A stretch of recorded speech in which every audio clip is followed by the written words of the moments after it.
எஸ்சியை மட்டும் குறிப்பிட்டு சொல்லுவாங்க, நீ கோட்டால வந்துட்டு, நீ கோட்டால வந்துட்டு. டேய் எனக்கு 15% கோட்டா இருக்குது. எஸ்சிக்கு வந்து 15% கோட்டா.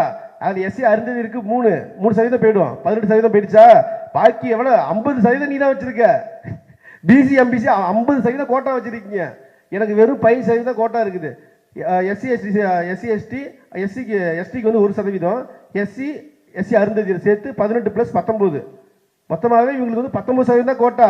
PC எம்பிசிக்கு 50% quota. அப்ப யாரு கோட்டால வந்தா? நானா கோட்டால வந்தேன்?